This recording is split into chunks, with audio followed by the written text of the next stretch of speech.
On a cold and rainy Thanksgiving Eve, 1971, a man using the alias Dan Cooper walked into Portland International Airport and purchased a one-way ticket to Seattle-Tacoma Airport. Once his flight was airborne, he handed a note to a stewardess which demanded a knapsack filled with $200,000 in cash, 4 parachutes, and a fuel truck ready for refueling upon landing in Seattle. If his demands were not met, he threatened to explode the aircraft with a bomb contained in his briefcase. When Flight 305 landed in Seattle, authorities provided the skyjacker with all of his demands. Cooper released everyone on board the 727 except for the flight crew and one stewardess. He then demanded the pilot fly to Mexico City. Once in the air again, Cooper ordered the stewardess to go to the cockpit. He cut cords from one of the parachutes he'd been given and used them to seal the knapsack full of money and secure it to his body. Somewhere over the southern tip of Washington state, Cooper lowered the aft stairwell of the 727 and jumped. He has never been seen or heard from again. In the 37 years since the crime, no one has been able to establish the fate of Cooper or the ransom money. Cooper has never even been identified. The official position of the FBI is Cooper did not survive the jump, but the Bureau still expresses an interest in identifying the skyjacker. Here's the original 1971 FBI composite of D.B. Cooper. Here he is without his glasses. Kind of looks like a cross between Nolan Ryan and Bing Crosby to me. Now, 1 year later, the FBI revised this sketch and included color, just to give you an idea of what a skin tone the skyjacker had.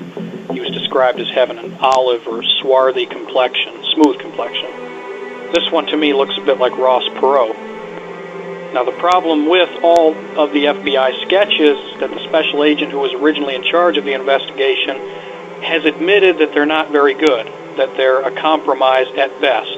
I guess there were conflicting opinions regarding the skyjacker's appearance. One stewardess who was on board Flight 305 that night had stated many times that she did not feel that this was a good sketch, didn't look much like Cooper at all. So the producers of a popular television show in the 1980s commissioned a different sketch of D.B. Cooper, with this stewardess dictating to their sketch artist all of the details that she could recall of the skyjacker. Taking that new sketch and using image morphing software, I combined it with the revised 1972 FBI sketch and came up with this. This is a composite of all of the previous D.B. Cooper composites. Therefore, I think it is the best representation of the skyjacker's likeness. This is how I really think D.B. Cooper looked. Now, I'm sure there's a lot of people out there under the impression that since this case has gone unsolved for 37 years, that it will never be solved. And true, D.B. Cooper may never be brought to justice. I'm sure if he did survive that jump, he's no longer alive. He'd be a very old man at this point. But D.B. Cooper can still be identified. Things that the FBI has. They have living eyewitnesses.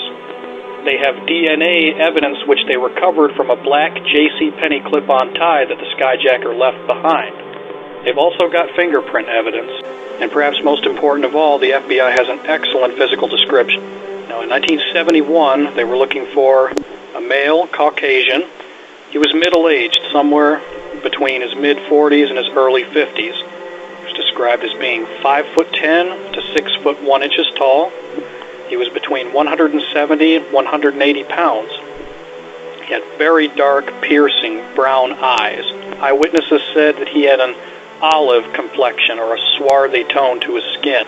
Perhaps he's of Mediterranean ancestry or Hispanic ancestry. The suspect spoke softly, with an intelligent vocabulary, and with no discernible accent. For this reason, the FBI believes he might have been from somewhere in the Midwestern United States. Now, the subject's hair was described as being very dark brown or black.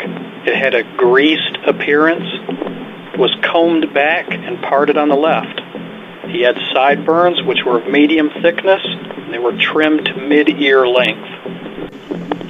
Now, the man who identified himself as Dan Cooper that night displayed limited aviation knowledge.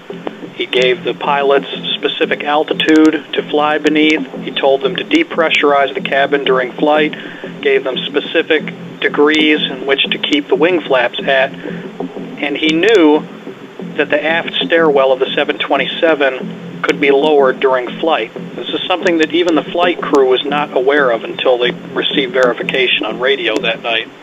Even though D.B. Cooper knew the aft stairwell could be lowered during flight, he knew very little of its actual operation. He had to have the stewardess help him. The FBI believes that the subject probably visited or lived in the state of Washington. He recognized Tacoma from the air, and he knew that McChord Air Force Base was only 20 minutes away from Seattle-Tacoma Airport. D.B. Cooper was a casual smoker of Raleigh filter-tipped cigarettes. He was also a very light drinker. During the flight, he ordered 1 bourbon and soda and actually spilled half of it. A stewardess who spent a great deal of time with D.B. Cooper during the flight described him as being calm and polite at all times.